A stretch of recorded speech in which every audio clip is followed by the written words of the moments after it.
My name's Forbes Kidoo, and this is the story of Forbes Island. It's not an easy story to tell because it started way back in 1975 when I started building the island at my shipyard in Sausalito. And it was my home for 23 years. And then in 1999, I turned my home into a restaurant in San Francisco. And these are some of the videos that make up the story and history of Forbes Island. I hope they answer questions that you ask me, and I hope you enjoy the whole show.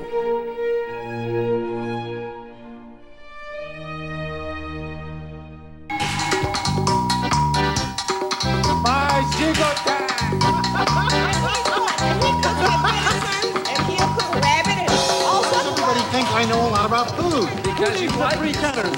I have muscle. No, you're right. Woo! Yeah.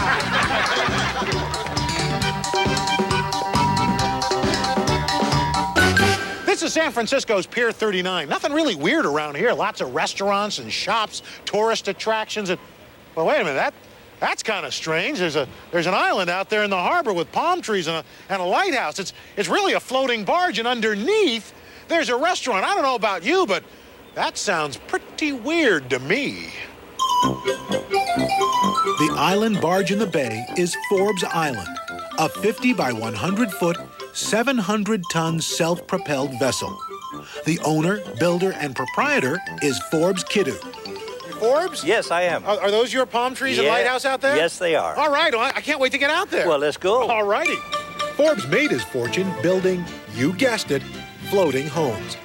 He owned a shipyard here in Sausalito and built over 100 of these babies. He built Forbes Island for himself, but isn't quite sure how much it cost. You see, he built it a little bit at a time, by hand, over 5 years. For 23 years, it was his home. Ah, the smell of the salt, the spray in my face. Oh, heading out to open sea. Well, actually, we're in the harbor.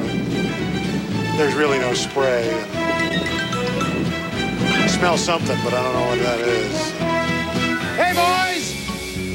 Now, that's the life. Laying around in the sun stinking of fish. Oh, man. That's living. Arr, we're coming up to Forbes Island. Arr. Ahoy! Welcome to Forbes Island, Al. Wow, this is great. My goodness. So how long has this been here for? 3 years now. 3 years. Topside, Forbes Island is truly weird. The palm trees are real, planted in 40 tons of topsoil. And for that authentic island feel, Forbes had 100 tons of sand brought on board. And that is the world's only privately built lighthouse, 56 steps up to one of San Francisco's premier views. Below the beach, the island's fantastic Asian, African, and Creole food is prepared just like it would be in a land-based kitchen, except, of course, this kitchen is floating underwater.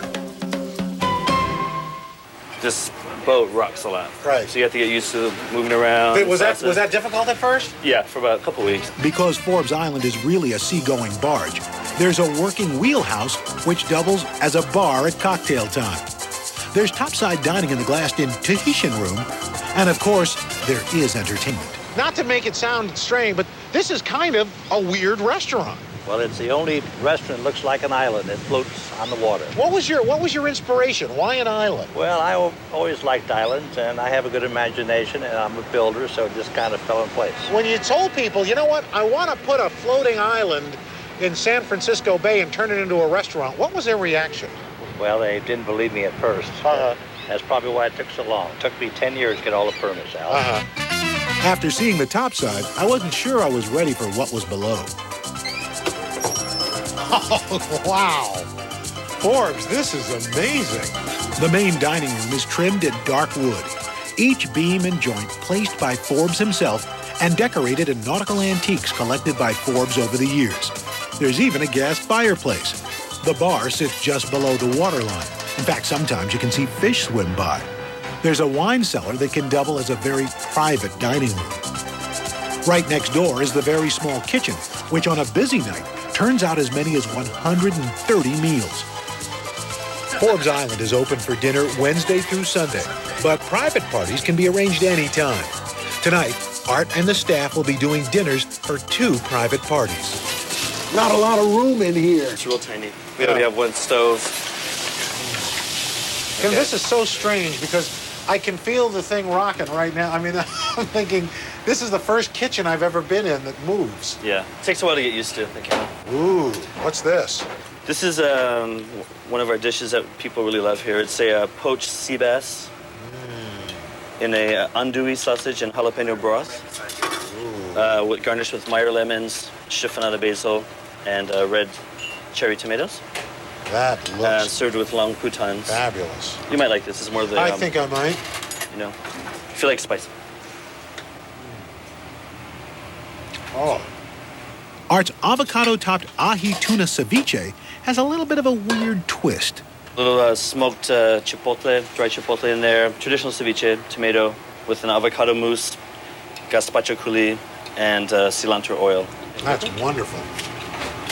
And this is avocado up top? Yeah, it's just basically a puree of avocado and a little bit of lime juice, cilantro, I mean, it's and perfect. a hint of chipotle. It's perfect. I mean, it just all the balances are just great. Yeah. Forbes welcomes each and every guest to his island. He has to. He's the only one who has a captain's license. And since he takes everyone back, too, don't even think about skipping out on the check.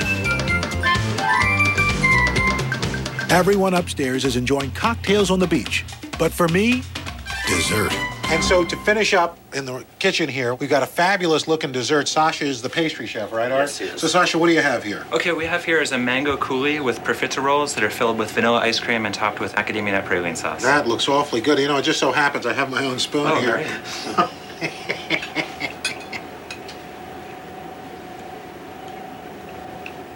Oh, this is good. I'm This glad is you like very it. good. Well, you guys have it rocking here in the Forbes Island kitchen. It's really wonderful. And I noticed you got a party going here too. Yeah, we do. Okay. Well, we'll be back a little bit later, guys. I know you got to keep going for the party, so I'll see you a little later. Forbes Island, a weirdly wonderful way to end a day in one of America's most beautiful cities. Cheers! We see different kinds of fish swim by, and customers ask me, so I hung up this picture of fish that swim by the island. They hang on the shoreline on the side of the bay.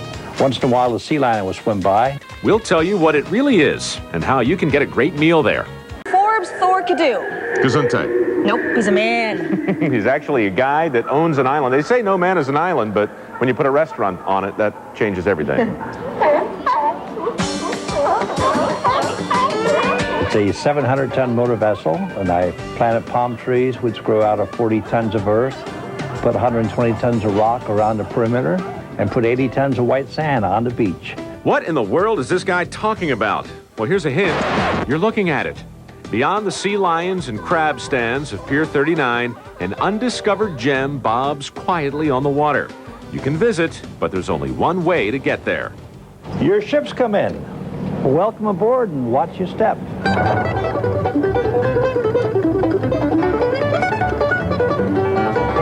Welcome to Forbes Island. This island is actually a man-made houseboat, and the man who built it is one Forbes Thor Cadu. Yes, it's my real name. After building houseboats in Sausalito for 20 years, Forbes decided to build one for himself. Yeah, I built over 100 floating homes, and I built this as my home. In 1980, put it in the water. A couple years later, put the palm trees and rocks on it, sand, and it ended up looking like an island. In 1998, Forbes found a new garage for his vehicle, Fisherman's Wharf. And every day, Forbes picks up folks from the mainland to visit. Welcome to Forbes Island. Walk on up and I'll show you around. Do you like lighthouses? Here, follow me over here and take a peek at this one. It's not too bad, only 56 steps. That'll get your heart started. I usually do a little lighthouse keeping out here at the island.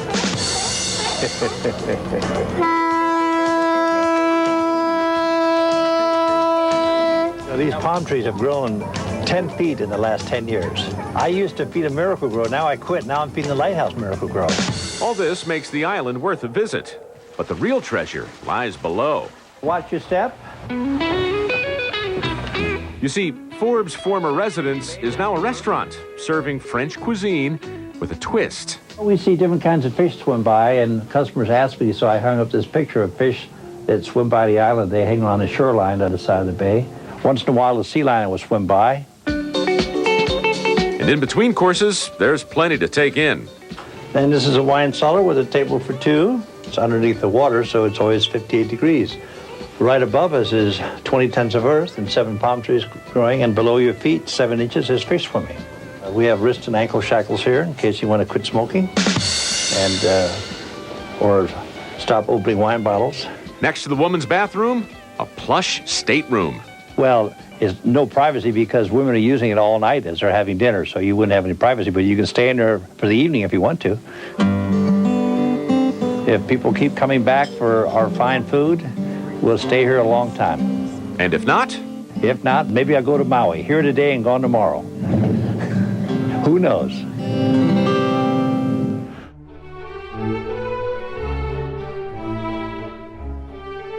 I was born October 14th, 1937 in Brooklyn, New York. I used to construct sandcastles in Coney Island, so I said, someday I'm going to build my own island with a sandy beach. I graduated from high school in Milwaukee, Wisconsin from North Division. It was 1955, and I was trying to figure out what I'm going to do. I was on the swimming team, so it seemed like I liked water. After graduating from high school in 1955, I went active duty in the United States Coast Guard on the Great Lakes. Served 2 years active duty, started out as a seaman apprentice, the lowest grade.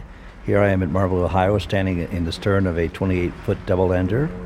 And I was at 3 duty stations, and then I was stationed on board the Coast Guard cutter Hollyhock, where I became third-class commissary through a correspondence course. My last duty station was Traverse City, Michigan, and I got discharged in August 1959 when I was 21 years old.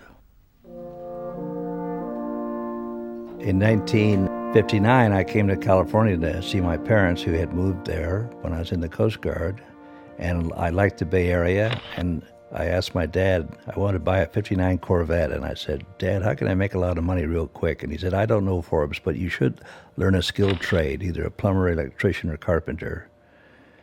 And so I became a carpenter apprentice in 1959 and became a journeyman a few years later.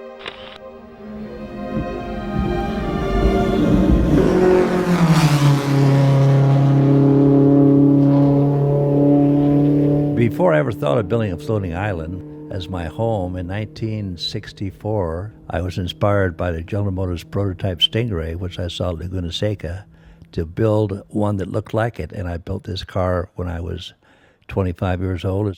I made a plaster Paris plug of that car in the garage at 16th and Clement and worked 1,500 hours from photographs in magazines and made that shape into an actual plug, highly finished in lacquer, and then I made a female mold of it, and then that's produced from the female mold.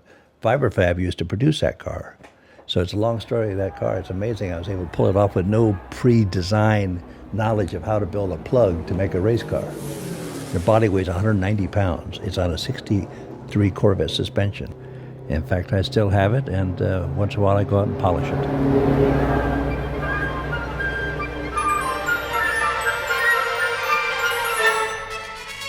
I was in business in Sausalito at my shipyard for 20 years, from 68 till 88, building floating homes, built over 100 units, some completely turnkey floating homes and others just barges. The mix that I pioneered when I went in business is still being used today in the construction of floating homes. When I sat down to design the island in 1974, October, I thought, well, why don't I build a home for myself? Instead of putting a home on top, I'd put sandy beaches on top and plant palm trees and have all the rooms underneath the sandy beaches. And this was the concept for Forbes Island. I was 37 when I started construction of the island in 1975. I knew that the mix that I developed was successful with not letting salt water go through the hulls of my barges. This is one of the earliest shots of the island being formed up with the steel installed and the inside forms going on. I did this work all myself because it was less expensive not to hire anybody to help. The boxes in the middle of the picture are the planter boxes, where later on there's going to be 40 tons of earth for the palm trees to grow out of. I got the portholes from Lerner Company, which used to operate up in the estuary where they used to scrap ships. And here I am testing them for water tightness at the shipyard. The little slots in the side are keyways, so the concrete adheres to the porthole. It makes a watertight bond. Pour day was July 14th, 1975, and 30 of my friends showed up. We started at 7 in the morning and finished at 3 o'clock that afternoon, had 250-foot boom trucks, and poured 280 tons of concrete in 6 hours. Then we had to vibrate it and screed it and finish it to make sure it would be watertight. It was very intense work. And I was pretty nervous because I didn't want anything to go wrong. You can see all the forms it took to keep that concrete where I wanted it to be. After the pour, I was going to wet it down with a fire hose, and the fog came in and a rainbow appeared over the island, and it started drizzling, and that was great for the concrete, so I didn't have to wet it with the fire hose. This is the inside of the island. After we poured it, you can see all the lumber it took to hold the concrete in place, and all that lumber, mostly 2x4s, I stripped them and used that same material for the floors of the island, the deck that you walk on when you walk inside the vessel. So I've tried to reuse all the materials that I had there. This is getting ready to pour the deck. You can see the tar paper. Now we put the steel down, and then we pour that whole deck and the waterfalls, and you can see the empty planter box, which will hold 20 tons of earth for one of the palm tree planter boxes. As soon as I poured the beach and the waterfalls, it rained for about a week. So the island was completely waterproof after I'd poured that. And of course, my dogs are up on top of the island making sure I'm working. Now there's the island with a barge I'm building in the foreground. You can see it's all stripped. And now I'm working on the inside. The deck of the island is poured in the waterfalls, which you can see up on top, and progressing with work inside. That's the dining salon. The bar is just roughed in. The fireplace is going to sit right in the middle of that room, and there's a two-step step down where the organ was for the underwater portholes. This is a view from the end of the island where the captain's stateroom is to the front where the bar is before any of the walls were framed up inside. The area on the right is the planter box area. This is the largest project ever constructed at Forbes Ferro Corporation, the island which weighs 600 tons. There's 24 portals around the shoreline and 3 underwater portals, and a total of 56 portals in the whole island. And it took me 5 years of part-time work to complete it before launching. Forbes Ferro Corporation rented the ways that were used during the war to build Liberty ships. And ways are 90 feet wide and 400 feet long that slope half inch of the foot into the water. I had the island constructed on a special cradle with 32 50-ton wheels underneath the island that were on rails.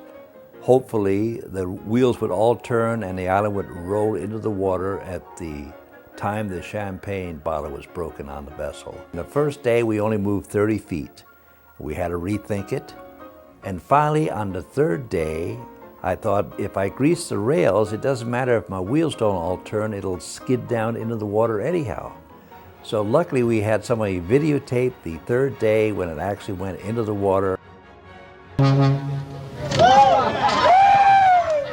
This is launch day 1980, one day before Christmas. This is the third day that we attempted to launch this 280-ton vessel. Here comes the Napa River, a 5,000 horsepower tugboat, which hopefully is going to pull it off the waves, and it's the highest tide of the year, 7'3".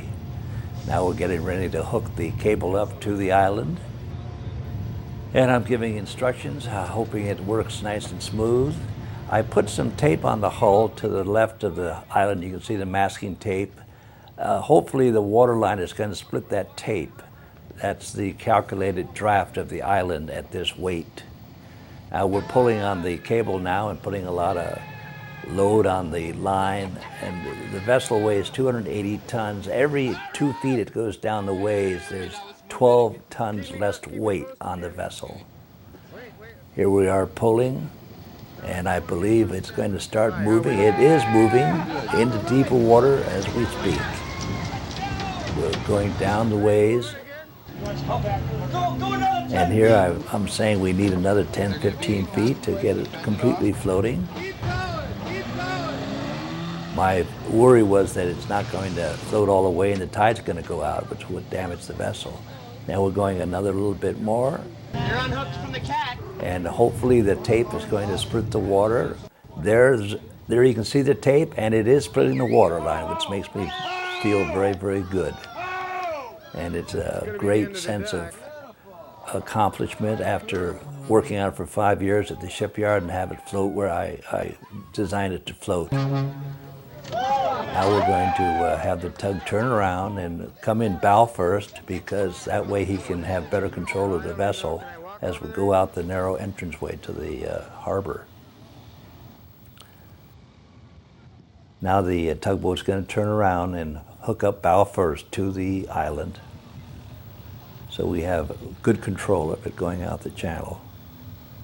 Here it's slowly turning, and I'm starting to relax a little bit, knowing that it's floating at the right depth. Here's a lot of my friends on board wishing me good luck and waiting for the first cork to pop on the first bottle of champagne. Now that lip you see is about 2.5 feet above the water. After the rocks and sand and trees and earth is on the island, it'll be even with the water and look more like an island than it does now. Right now it kind of looks like a concrete monitor. And of course it's Christmas time, one day before Christmas. And I have a little Christmas tree on the island to kind of show that it's a holiday season, and I even have my top hat on to get that Christmas spirit flowing. Now we're going to take it out to the mooring I've already set up in the bay, which is two 15-ton anchors and two 5-foot steel buoys that we're going to tie the island up to. And it's going to be moored there for the next 10 years. So the first 23 years of having it as my home, it'll be in Sausalito for the first 10 years. Now, of course, I have my work cut out for me.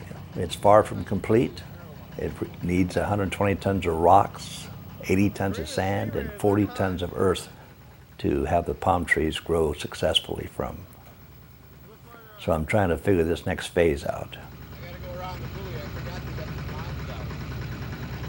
But to me, it looks great. It looks like I pictured it to look like. Of course, people who don't know the whole idea of the whole concept wonder what it's really going to look like when it's done. But there's a good profile shot of the whole vessel. And it's great to have a dream come to completion and realize that you're on track. Here we are after we launched it. It's going out to the mooring. You can see how high it's floating. That lip, after the rocks and sand are on, will be even with the water. And you can see the piles on the dock are out of the water, but it's going to go down another 2.5, 3 feet. The palm trees are in the 40 tons of earth, and they're new, so they're not quite opening up yet. I planted about 12 palm trees, and now there's 17 on the island. The last 2 palm trees I put on the island are here on Schumacher Beach before we take them out. These are all volunteer friends who were so great to help me do these projects. Finally had the rocks delivered to Schumacher Point and put on the beach, and a friend with a front loader loaded them from the beach to a wooden barge, which then I towed out to the island and loaded 120 tons of rock with about 10 of my friends for about 6 days of steady work. I designed the island with a slopey shoreline so that I could stack rocks around the lip that we lean against the island to give it a natural rock shoreline. So the rocks are just laying there. Gravity is doing their job. Then I put 90 tons of sand on the beach to give it that island feel. Naturally, we have a party on the beach, and I couldn't think of anything else to do to make it look more tropical but have a lot of people dancing and drinking and steel drums playing. After the island was completed, I was so amazed at the media attention it caused around the world. Film crews from Japan, England, Germany, Italy, Australia came to film the island. And I couldn't believe that so many people were interested in seeing this. Eccentric Californian millionaire Californiano Forbes Forbes Kiddo. Forbes Island へお連れいたします。 When is a tropical island not a tropical island? When it just happens to be owned by eccentric Californian millionaire Forbes Kiddo, and it's moored in the middle of San Francisco Bay.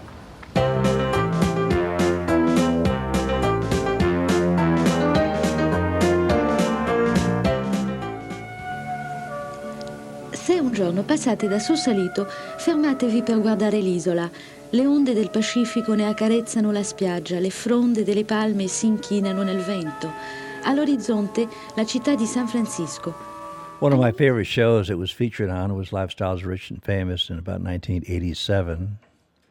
And it's been on That's Incredible and TV shows around the world. So it was kind of fun doing the different shows and watching the different approaches to filming the island. Ever dreamed of owning your own island? Well, this man did.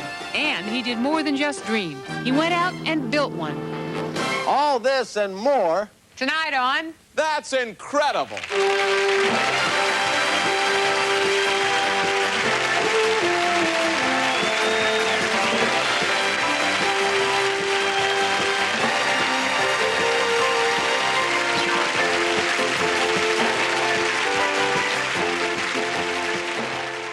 At one time or another, we've all dreamed of owning our own island, a little world that's all our own. The trouble is, all the good islands are already taken.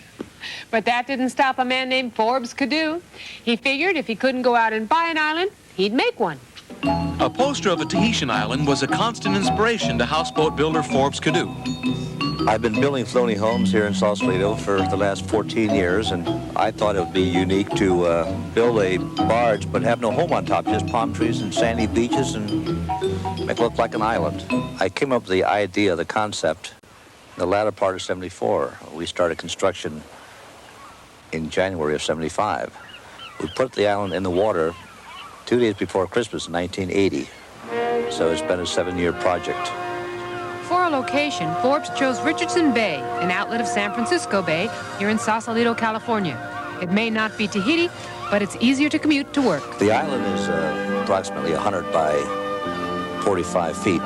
There's about 2,500 square feet of beach on top and 2,000 square feet inside the island. The island is so big, Forbes had to moor it with 2 anchors, one at each end, each weighing 2 tons. The outside shell is made out of concrete, reinforced concrete, and I took about 4 months to build the forms, install the steel. We poured it July 14th, 1975. We poured 139 yards of concrete in 6 hours. I wasn't sure how big the project was going to be and how long it was going to take or if it was even going to work. After we poured the concrete, it started to mist. And all of a sudden a rainbow appeared over the island at the shipyard. And I knew right then that it was a good omen. I designed the island to be completely self-sufficient. It has its own electricity, its own secondary treatment plant, its own fresh water. The only thing I haven't installed is a telephone, which I don't miss at all. Now here's a portrait of a happy man. At the close of a busy workday, he heads home to the sanctity and comfort of Forbes Island. Jane Adrin and his dogs are there to greet him. Hi! About the only inconvenience living out here is you have to haul your firewood out and your groceries, but the view and the serenity is well worth it, I think. There's about 8 to 10 inches of sand all over the top of the island. And over here is one of the planter boxes that trees grow out of. These are canary date palms and these are Washingtona palms. They're about 35, 40 years old. Over here is the waterfalls, and I can push a button to turn that pump on and the waterfall starts. And next to it is a hot tub that's surrounded with bamboo, gives you a little privacy. There's my doghouse, my condominium doghouse for my 2 watchdogs. They live right up here on the beach. To the right, here's a small dock. Here's some more palm trees. And the entranceway to the island is right through these trees here. Follow me down.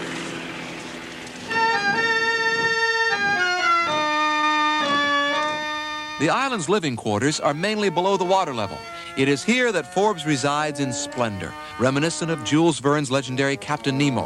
Every possible convenience is there, including a fully equipped kitchen.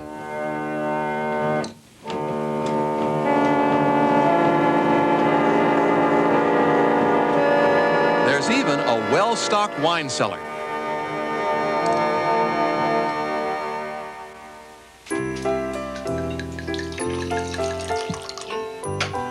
This kind of island living is a far cry from Robinson Crusoe's lifestyle. You'd think there wouldn't be much to do on an island, but not so. Tonight, they enjoy a game of chess and a recital by Forbes on one of his many antique instruments. If not for an occasional fish peeking in the window, you'd never know you were living under San Francisco Bay. Forbes and Jane even get good TV reception. Friends often fly in to visit the island. It's my birthday. Is it your birthday? Yeah. It's a happy. For visitors, this maritime mansion is irresistible. Jane Adrin explains. What is so unique about the island is that we'll be able to take it anywhere we want, and the Caribbean, Tahiti, and I look forward to the day when we'll be able to do that. As for the future of floating islands, this is a small prototype of what could be done. I could envision islands 2-3 miles long that are man-made pieces of real estate that could be put where they were most needed, close to populated areas. I think what I enjoy most about life on the island is being out here, the serenity of it, and being able to have the complete circle view. It's a special feeling to be out here. The nicest part about living on this floating island in San Francisco Bay is the complete solitude and quietness. There's no traffic noise, there's no neighbors, and I think I'm spoiled now.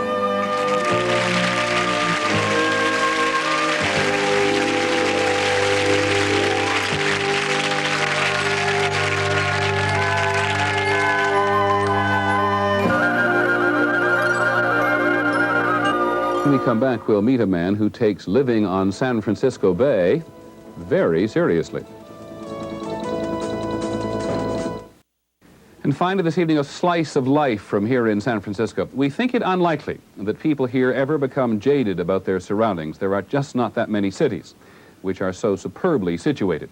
We know of one man who loves San Francisco Bay so much that he's found a way never to leave it. Our man in San Francisco, Ken Kashiwahara, has been to visit him. It is a slice of tropical paradise in a corner of San Francisco Bay, a maritime marvel which began as one man's fantasy. Welcome to Fantasy Island. Tourists may think it a fantasy. In reality, it is Forbes Island, conceived and created by houseboat builder Forbes Kidoo, who went overboard. There's 80 tons of white sand on the beach. There's 120 tons of rock around the shoreline, which is 200 feet long. There's 40 tons of earth that the trees grow out of. There's 18 palm trees. And behind the bamboo tree, a hot tub, all sitting on a 400-ton concrete barge, the world's only man-made floating island. Why did you decide to do that and just put so much effort into it? Well, I have a good imagination. I love doing unique things. It took Kidoo 6 years and $800,000 to build his unique home. Below deck and below the waterline, 15 rooms frozen in nautical time, bar stools from an 1885 ship, an 1895 pump organ, a 1902 Bluther grand piano. Maybe a little Chopin.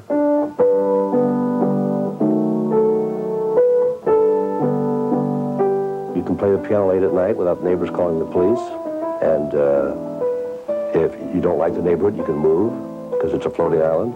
There is a floating, fully stocked wine cellar, and it doesn't take much prodding for Kidoo to show off the airlock, which can be used to enter or leave the island underwater.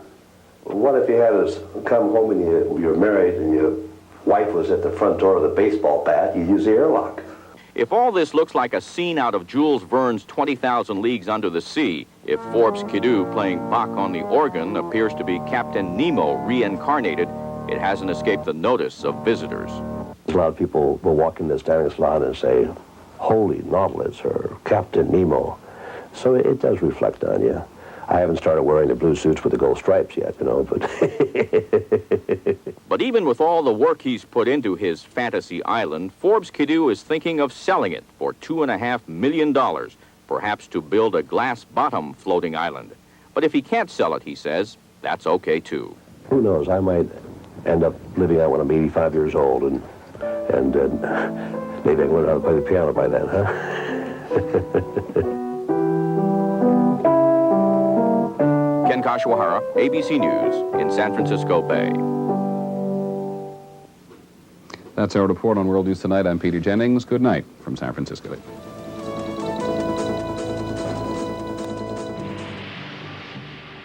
Here's a picture of the island all complete from the air in Sausalito when it was my home. And it's made a few magazine covers and was on the front page of the Wall Street Journal even before I completed the rocks around the shoreline.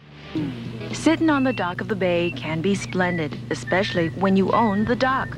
Forbes' Thor Kidu owns this dock and the island to which it's attached.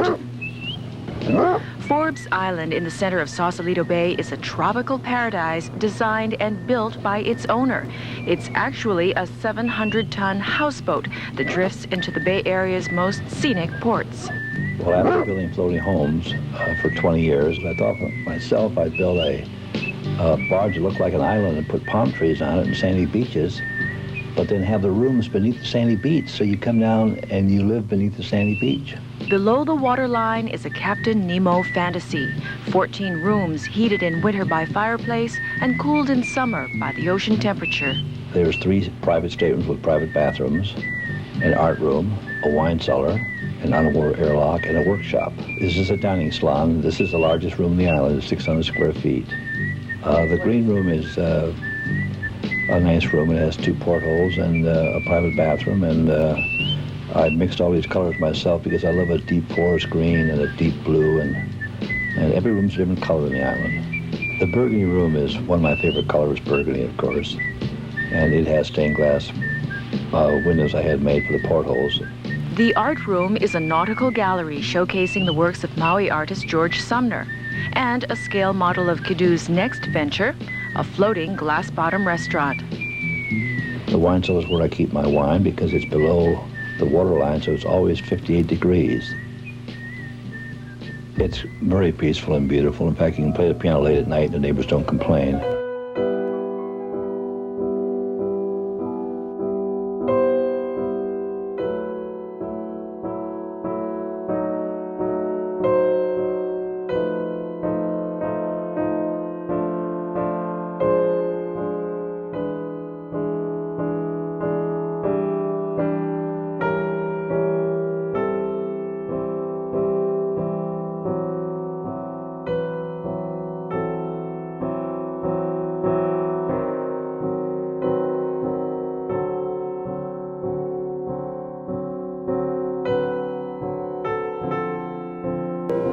After many years of wonderful living on the island at Sausalito, entertaining my friends and meeting wonderful new people through the island, I suddenly realized that there was trouble brewing in paradise. It took 10 years worth of hard work for Forbes Kidu to give his dream 3 dimensions. This famous man-made island's been floating off Sausalito in Richardson Bay for 7 years. A self-contained concrete luxury bunker that weighs some 700 tons. But now there's trouble in paradise. The state of California wants Forbes Island out of the bay. If you have a block of illegally parked cars, if they say they're illegally parked and they give one person a ticket and tow him away and not give anybody else a ticket or tow them away, I don't think that's fair. A fairly accurate analogy. The San Francisco Bay Conservation and Development Commission, the BCDC, has asked the state attorney general to file a lawsuit against Kidu. The commission contends Forbes Island violates the McAteer-Petras Act, a law which prohibits floating landfill from occupying public waterways. But take a look around the rest of Richardson Bay, and you can see it's full of structures of questionable integrity that at least appear to violate the same rule. Kidu claims discrimination. I'm high profile. I know my mailing address, and I pay taxes in Marin County the last 5 years, so they know I'm a law-abiding person, and they can get hold of me, and they can't get a hold of most of these other people that live on their boats. I think it's a good thing not to fill the bay, but I don't consider something that floats filling the bay because there's water underneath it. The state says it would be satisfied if Forbes Kidu moved his island outside the BCDC's jurisdiction. By definition, that's either into a yacht harbor, east of Stockton, or outside the Golden Gate. The island builder says none of the above appeals to him, so he's ready to fight. On Richardson Bay, Frank Crocker, Channel 7 News.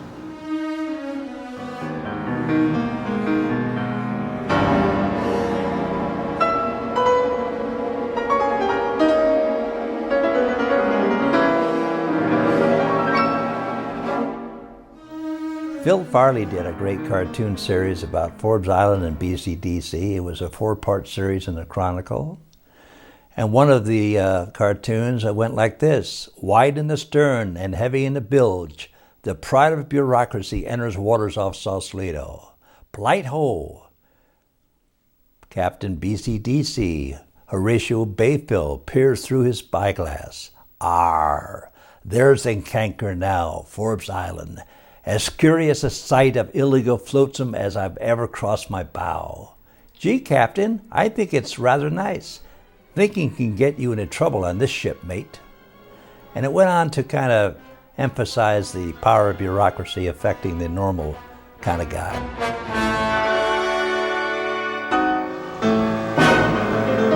A tugboat proved greater than the force of nature Friday.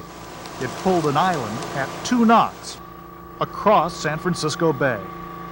Forbes Island, 700 tons of rock, sand, and palm trees built on top of a barge by Forbes Canoe. I don't want to live in a condominium. See, commissions want to put you in a little square box where you have a half a garage and you have to turn the stereo on after 9 o'clock. I like freedom. I love a view. But after 11 years anchored off Sausalito, a state commission decided this was the maritime equivalent of squatting. The judge said move it by Friday or lose it. Forbes Island would be impounded from this public waterway. Where do you stop? If you allow one person to do it, then can you allow 5,000 to do it? And you can't single out one person and say it's okay for you, or 40 and say it's okay for you, but it's not okay for anybody else to do it. I don't see any giant squids. So Friday, the island, complete with amenities that Captain Nemo might find extravagant, found itself in a tollway zone, yanked away for parking too long in one spot. It's an outcrying about how we're losing a little bit of our individual freedoms every day by bureaucracy, by more and more laws that are passed that are really infringing on our very freedoms that this country is based on. The Battle of Forbes Island is far from over. Forbes Canoe plans to put a motor on it, making this island a navigable vessel. That way, when the law closes in, he'll be able to shove off and head for safer harbor. On San Francisco Bay, Chuck Coppola, Channel 3 reports. Realizing that I was going to have to leave Sausalito, I thought we should have one more great party. So all my supporters got together and we threw this great barbecue on the island. And everybody seemed to have a wonderful time, and I told them not to worry, that I'd be back pretty soon. To my isle across the bay, beautiful Forbes Island, beautiful Forbes Island. Well, here's to you, Forbes. Thank you for being here for all these years. Thank you for putting all the energy into this. And everything's going to come together. Beautiful Forbes Island. Beautiful Forbes Island. Well, I'd like to thank you for attending my Bon Voyage party, and thank you for your support. And I'll be leaving Sausalito for a while, and I'll keep you posted and tell you where I'm going to be. I might come back with a lighthouse on the island, who knows. Thank you for coming. Richardson Bay, just made for you and me. So I'll return to my isle across Tennessee. Beautiful Forbes Island. We are proceeding here at the great rate of knots on this great island. It's the fastest island in the world.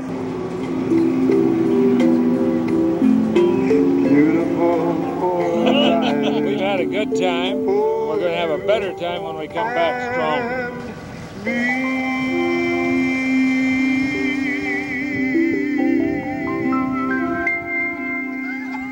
As I'm being towed out of Sausalito by the tugboat, I got to thinking, why don't I put a big engine on my island and make it into the world's first self-propelled floating island. But to do this, I've got to find a huge engine that will do the job. It has to have a big prop and a lot of torque and move a lot of water. So after looking all over the state for the right one, I finally found it in Petaluma, called a sea mule that the Navy used during the war to push ocean-going barges. I was very lucky to find it because it was in very good condition. And I'm sure it's going to work just fine. I've never saw him before, but he looks like that, so I'll go up to Petaluma and see if I can see one of them. I got the truck. This is the most important part. The check. Check. Wow. Now, before we give this check to Jericho Dredging, I want to make sure it's a good engine. So I brought my marine mechanic up, and he opened up the inspection ports on the engine and said Forbes is like it's never been run. And that's amazing for being built in 1938. Now we're going to check out the engine running and make sure reverse and forward work on the propeller with the marine transmission. It's an amazing engine. It goes down the water 8 feet and turns 360 degrees, so you have very good maneuverability with this engine. It was designed to push Navy barges around during the war and was very successful at it. I'm very excited about installing it on the island, so I have the world's first floating, self-propelled tropical island. Now I hope I put the engine house in the right spot. Yeah. You're standing by as our expert operator? Those were used to a great extent in World War II. Yeah. Now I designed the engine house on the island to sit in the corner of the stern so it would kind of push the island at an angle to cut through the water better. Of course, I'm hoping this is all going to work the way I planned it. The engine has 250 horsepower. It's a Jimmy 671 Model B, so it has a lot of torque and a great gear ratio with a marine transmission. Now hopefully the engine is going to fit in the engine house that I just recently completed, and it looks like it's going to fit just great. Now putting 10,000 pounds on the island only pushes it down about a 1/4 inch at the stern. And now the roof's on the engine house, and looking forward to giving it a sea trial. Well, after the engine was installed, I got to thinking, I've always loved lighthouses. I was in the Coast Guard on the Great Lakes and stood watches in many lighthouses. So I thought, why not build a lighthouse for my very own island? So that's what I did. I decided to build the lighthouse on the dock right next to the island. This way it would be close and we wouldn't have to pick it up a long ways when we install it on the beach. Well, you see, we suspend the lighthouse from either end with an 8-inch pipe, so we can turn it so any side we want to work on, it's at a nice height for a man to work on it, instead of putting up 5 stories of scaffolding. The design of the lighthouse was pretty straightforward from being in many Coast Guard lighthouses. Here's one of the knees that support the walkway around the top of the lighthouse. They're made out of concrete. Each one was custom made. Now we're getting ready to pick the lighthouse up and install it on the footings that have been built on the beach of the island. It was great to see it set where it belongs, and I can picture it with the landing room complete on top, which is being fabricated out of steel. And then the heliport will sit on top of the landing room. Those knees support the walkway. Here's the walkway with the railing installed in place on the lighthouse.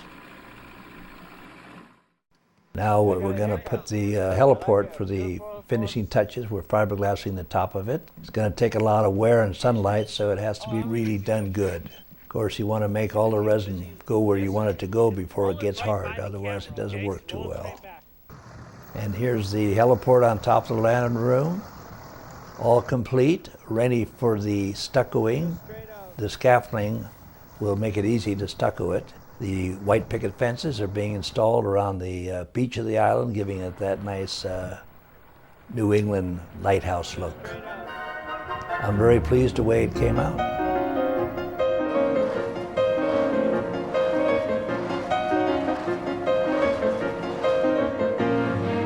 And here I am leaving Point Richmond, the first time the island's underway under its own power. I guess we can't call it Bayfill anymore.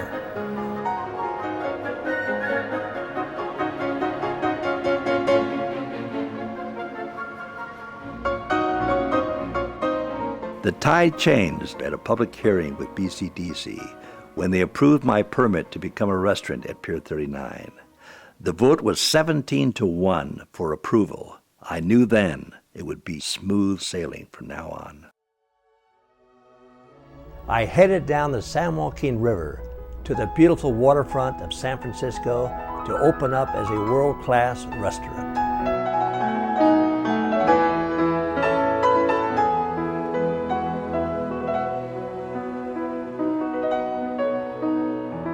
We've all seen houseboats floating in harbors all over this country.